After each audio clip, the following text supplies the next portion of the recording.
It is hard to believe that it has been nearly 3 years since I started working for Meowtel part-time as a cat sitter. In this video, I'm going to give you an update on how my experience is going, as well as details on what I'm actually earning. So in case you're considering cat sitting as a part-time side gig or a full-time job, kind of gives you a realistic idea of what it is like to work for one of these apps.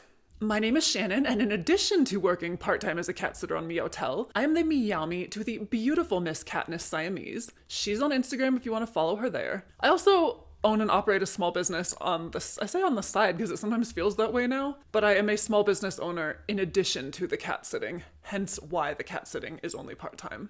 So I personally began my work on Meowtel in July of 2022. That is when I went through the process of applying and being accepted. And I did make a video about that experience if you're curious what that process is like and just kind of the details of what I went through to actually become a sitter. I've also done kind of brief updates along the way, stating my earnings as well as some of the lessons I was learning in the earlier stages. In the first full year that I tracked earnings, I earned $656 a month on average as a part-time sitter.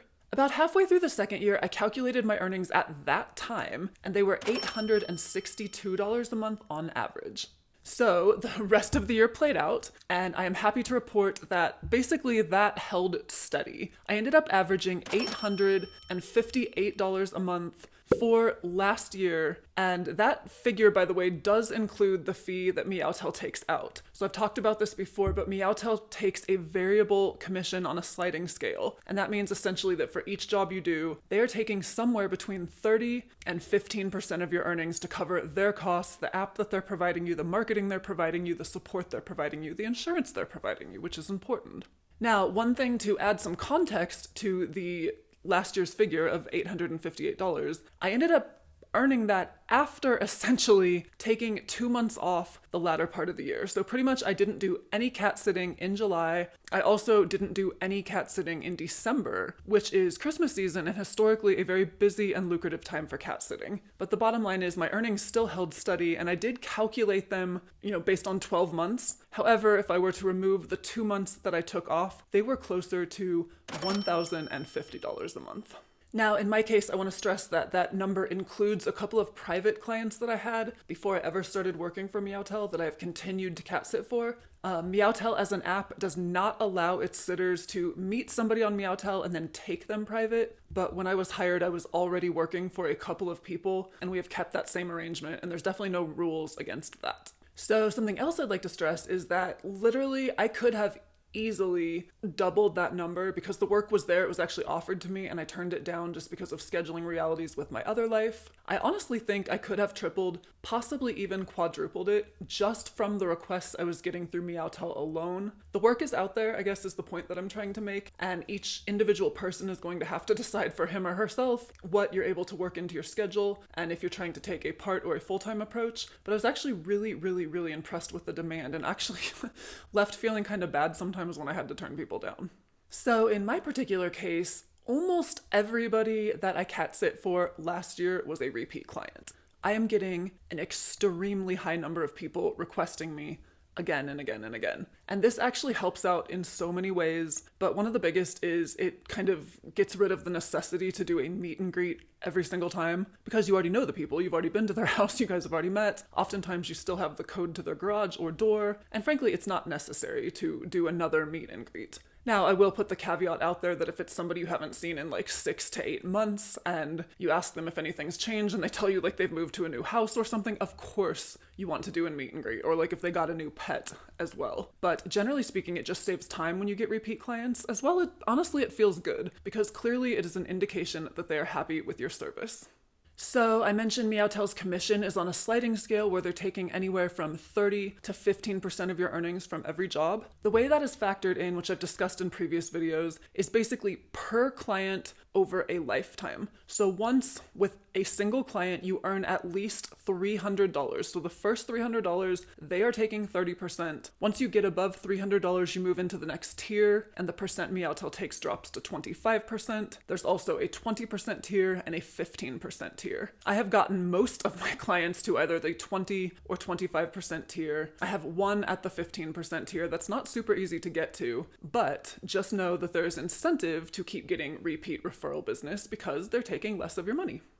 Or should I say earnings? I guess it's not technically your money until it's in your account. And then finally, just kind of on the subject of earnings and money, a very, very high percentage, like 80 to 90% of my clients are tipping me. Tips actually are not, Meowtel does not take a percentage of your tip. You get the whole amount tip. So further incentive to do a great job and to get repeat and referral business. I have never, to be very clear, asked for a tip. In fact, I feel super awkward when people tip me because it's all done electronically about whether I should acknowledge that in a message. I've done that and somehow it just feels a little bit weird. Like I want to say thank you and let them know I appreciate their generosity, but at the same time, I'm not sure how those messages come across.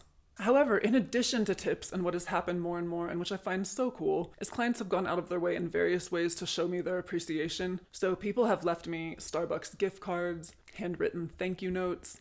They've brought me back presents from the vacations they go on. They have invited me to dinner. They have given me holiday gifts, like I got a bottle of wine and a cute little plant and a very sweet card from this family that I absolutely love cat sitting for. But these connections you form, it's not just about what they're giving you, it's about the fact that they appreciate you. And frankly, that feels really good. Okay, let's switch gears and talk just a little bit about Meowtel, the platform. I have a few things to update. A lot of it is just more experience to speak more definitively about this. Meowtel offers, or you as a sitter on Meowtel can offer clients a 20-minute drop-in visit to their home, a 45-minute drop-in visit to their home, a 60-minute visit drop into their home, or an overnight visit. And you can turn these things on or off on your profile depending on what you would like to offer. And clients can request you once a day, multiple times per day. They can request you every day, every other day, etc. Now, in my experience, and this was true very early on, I think I mentioned it in one of my earlier videos, by far the most popular things that I get requests for are the 20-minute visits and the 45-minute visits. And honestly, it's kind of split 50-50. I'm not sure I could even state definitively which one of the two is more popular, but what I can tell you with absolute certainty is overnights and 60-minute visits I get almost no inquiries or requests for. In fact, up until 2 days ago, I could have literally honestly told you nobody has ever requested a 60-minute visit. However, I just got my first request for one yesterday. No joke. Overnights, I go back and forth turning them off and on. Largely that's because Katniss is an only cat and me taking an overnight job would mean she is alone. So to me, that's not worth it at this time. I turn them on occasionally thinking maybe I should try it, but frankly, I don't get hardly anybody asking about them. I don't know if this is unique to my experience or if other sitters have a similar experience, but to me, this is a teeny bit of market research as to what is in demand in my area. In terms of how many times per day they want me to stop by, it really does vary too. Once a day is typically a 45-minute visit and typically they'll ask for any time. Twice a day is typically 20 minutes in the morning, 20 minutes in the evening. So those are kind of like the two things that are most common. I would say that most people that request me want me to come daily. However, I do have a couple of clients that will request I come, like for example, every other day. They'll actually skip a day in between. And I know this is something that not every sitter feels comfortable with, and the reason is obvious because the more time in between visits, the greater odds something could happen that you wouldn't be there to catch, and a lot of people just don't want that weighing on their conscience. I personally don't have an issue with this and will accept jobs like that. I would have an issue if it was like extreme, like one visit for a whole week, but that really hasn't been the case.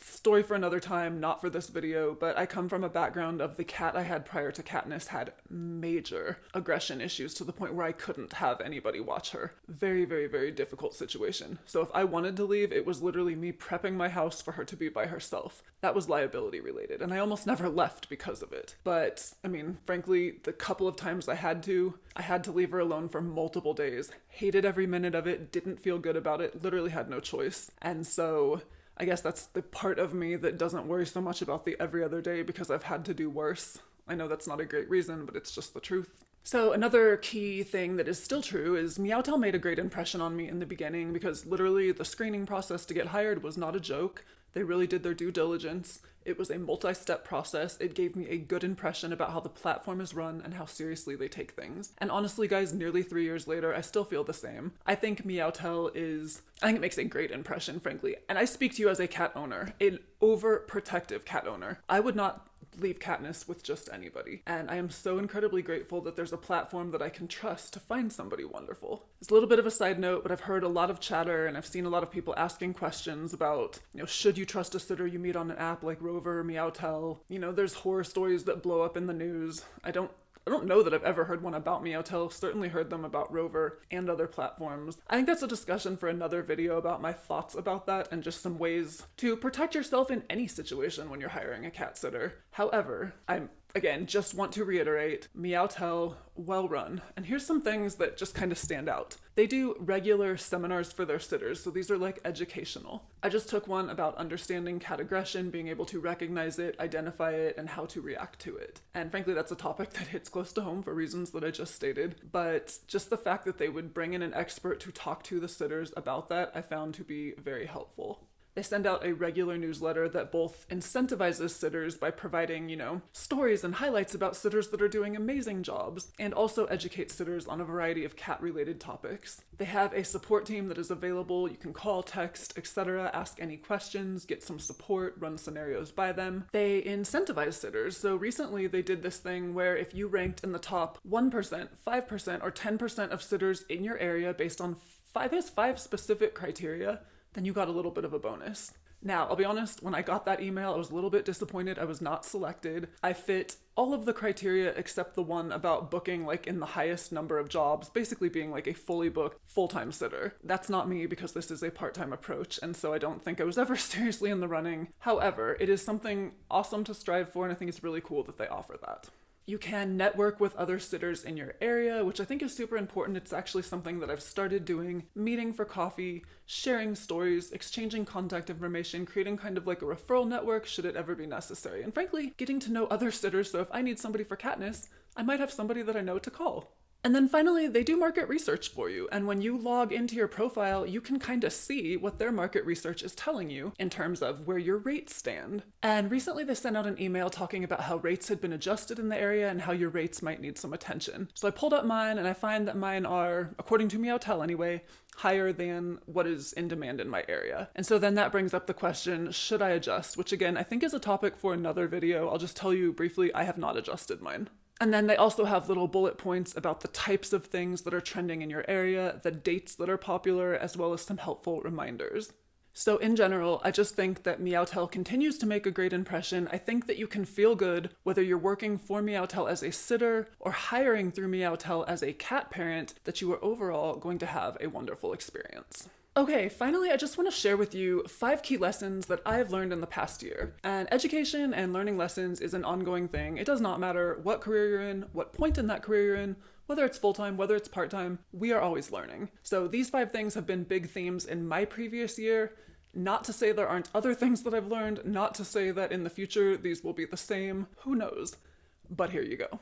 Number 1 is to keep your radius tight. So by radius, I mean the number of miles you are willing to drive to get to a job. So a complete radius, I don't know if I'm using the term radius correctly, however, the complete trip. So to and from you have to think about. So if you're saying, I'm willing to drive 10 miles to a job, you are really saying you're willing to drive 20 miles because it's 10 miles there, 10 miles back. And this is something that I've learned with time because in the beginning, I set mine as large as I could. I really wanted to cast a wide net and increase the possibility of getting as much work as possible.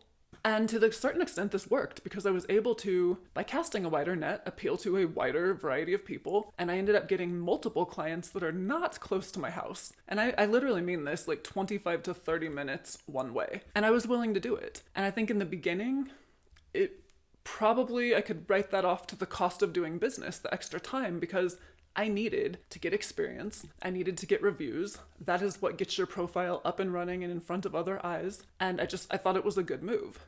Well, the busier you get, the more I began to reevaluate this, because by adding a, say, 30-minute drive time to and then 30 minutes home, I'm essentially adding an hour to each job. So if somebody books a 20-minute visit for which I charge $30, essentially, I'm getting paid $30 for an hour and 20 minutes, plus the time that I spend doing the photos, videos, and summary to the client. Now think about that same example if I tighten that radius a lot and it's a 5-minute drive. Changes the whole dynamic about how much money you're making on an hourly rate. Also keep in mind that with meet and greets, that's essentially an unpaid trip. Returning keys, if necessary, also an unpaid trip. And so all of these factors have to be weighed when setting your radius. My advice to you though is to keep it fairly tight. Ideally, like 10 minutes or less drive time to a job. If you go more than that, I think you leave yourself also more vulnerable to like disaster. So for example, if severe weather hits, or let's say your car broke down or was in a wreck and you don't have a car temporarily. Well, if a job is super close to you, it may be possible to walk there, to bike there, to get a ride from somebody there. Even worst case, to take an Uber. But if a job is super far away, those things may not even be realistic possibilities. And so you just kind of minimize the chances of disaster striking. Okay, the second lesson from the last year is just how easy it is to get burnt out and how that can totally sneak up on you. And the problem with burnout is when it does sneak up on you and by the time you realize you're burnt out, you most likely have a month or two of jobs still scheduled that you must get through. So my advice about this is get really proactive about scheduling days off. If there are dates you think you may have a conflict with, I would suggest you just block them off on the Meowtel app. That way people can't request you. If it turns out that date doesn't turn out to be a conflict, you still have the time off. Ideally, I try to schedule time off every month for myself, and sometimes it just coincides with other things I will be doing, and sometimes if there isn't nothing else that I know I have to do, I just put some days in there. I think this is crucial for your mental health, for your physical well-being, and frankly just for your attitude. Because as cool as pet and cat sitting is, when it begins to feel like a burden, like it's interfering with all the daily things in your life, like you'd rather be doing anything but having to plan for another day of visits, you know that you need to take a step back. And ideally just don't get to that point. And so balance is key. Third lesson is a pretty simple one. I bring a cat bag with me to every job, and I bring a few items with me every time. And these are things that I've just found to be helpful. One is a small broom and dustpan. This is because often there's litter that I want to sweep up, and frankly, it's not obvious in that house where their broom is, and I personally don't feel comfortable like opening doors that are closed and looking around for something. So it's just much easier to have it in my bag. In my bag, I also put a couple of little spring toys, and this has a very specific purpose. This is in case I get to the front door for the job and cats are near the door. So to prevent them trying to run out, to make it easier for me to get in without taking the risk of them being able to squeeze past me, I toss a little spring toy down the hallway, and almost without fail, it distracts them. They'll often chase after it, but even if they don't, they turn around, their concentration is broken, and I can slip in. Another thing is a power bank. This is not necessarily for at the job, but after the job, so I can charge my phone, which tends to drain pretty quickly when doing all the photos, videos, and app things. And maybe if I'm in between jobs, I can stop off at a coffee shop and kind of use the power bank to keep my phone going, do the photos, videos, and stuff there. I've just found it to be super helpful because I never want to have to take a detour home just simply to recharge a phone. And finally, I've started adding a couple of unique cat toys, and this does kind of depend on the job. So most of the cats that I watch, they have plenty of toys at their own home. So it's not like I need to bring one, but sometimes even just the variety, just something new, something different, does surprise them, kind of intrigues them. But also there's a couple of cases where there's cats that I've been watching that really don't have toys in their home. And so to provide that stimulation, to give them something different, I've just found it helpful and kind of fun to introduce new cool stuff. And by the way, when I do this, I always let the owner know that I did it. And I usually present it as like, I happen to have these toys in my bag with me from earlier. So it doesn't come across to them like I'm critiquing them or judging the fact that they do not have any around their house. I can't remember if I said I had 5 lessons or 6 lessons, but I just realized I do actually have 6 lessons. We are at number 5, but there's one after this. And this lesson honestly is difficult, but it is that you get so emotionally attached to your clients. And I mean, it's kind of like if somebody told me that, I would have thought that that would be true because duh, I mean, who doesn't bond with pets? If we're in this business, it's because we love animals, hopefully. I am honestly caught off guard by how attached I've gotten to some of them. Just a couple really quick examples. There was an elderly cat that was like a long-term client. Like I probably worked for them more than any other single individual client. And she was dying. I mean, she's 20 years old, emaciated, but we had our routine, our rituals. She was like a member of my family, honestly. She unfortunately did have to be put down earlier this year. And believe me when I tell you that the owner did absolutely everything in his power to keep her alive as long as realistic, as long as quality of life. He loved that cat. When it became obvious that this was where it was headed, he invited me over to the house that day so I could say my goodbyes, and I was literally with her 2 hours before he took her in. And we went through our same ritual, and that poor baby had almost no energy but was still trying to show some enthusiasm, even took a tiny little lick of the squeeze treat that I would always give her. It was very touching. It's just one of those things you don't get out of your mind. It definitely stuck with me after.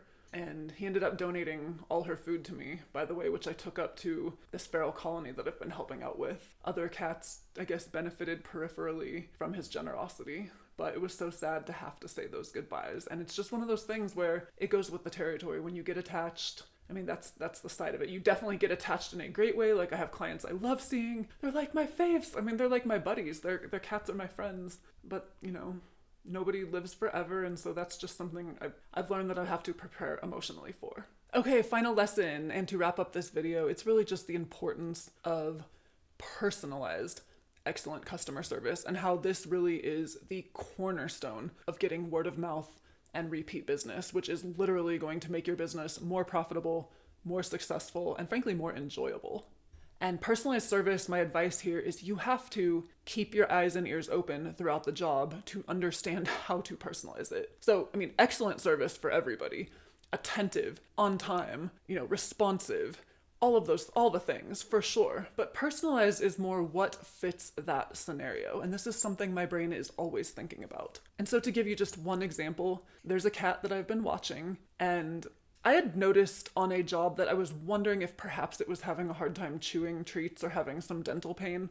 Mentioned this to the owner. Obviously portrayed as, I'm not sure, here's what I've seen. So the owner ends up taking the cat to the vet, and I learn from the owner that the cat is indeed having teeth issues and may in fact have to have a bunch of teeth pulled. And that makes me sad. Of course, there's ways to adapt, and the cat will still have a long, wonderful life. But knowing about the teeth pain, I suggested to the owner, like, have you heard about churu, basically, or like squeeze treats, which is just like Katniss's favorite thing in the whole world. And basically I got, well, churros are kind of expensive, aren't they? And I was like, well, there's many brands. Like, my cat is particularly obsessed with one. If you'd like, I'm happy to bring one the next time I'm over and just, let the cat try it. The owner gave me permission, which, by the way, very important to always get permission. Speaking to you as a cat owner whose cat has IBD and is on a pretty strict diet, I would not be happy if somebody came into my house and without running it by me gave Katniss something, because it can completely throw off her digestive system and result in vet visits and just a lot of worry. So just keep that in mind. With permission, gave the cat a squeeze treat.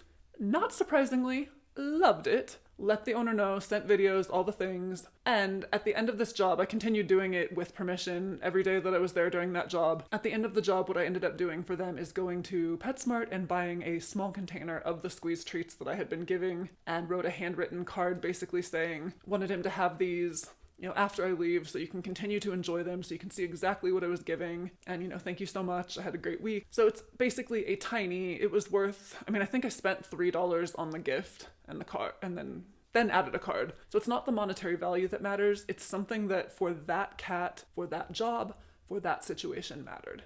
And so with personalized service, keep your eyes, ears, and mind open. And if something feels right, go for it. People love personalization. It's like such a trend in small business. It's even an expectation for some. And it's fun to think about, what can you do that is meaningful to this client? And the answer is not going to always be the same. And frankly, it's not going to always come easy to you. And if it doesn't, sometimes just the handwritten card, maybe even printing out a favorite photo or two that you took during the job and leaving it with the card, something very simple can also be meaningful. To wrap this up, as a cat sitter, whether part-time, full-time, to get the best, essentially the best out of your business, whether it's just one client or tons of clients, or you want to do it part-time or full-time, you got to give amazing service. It's an expectation, it's what keeps people coming back, and ultimately it's what's going to have them request you again and again and again, which is just going to make whatever type of business you're running skyrocket. So that is it for today. Thank you for listening to my basically 3-year update and just kind of some experiences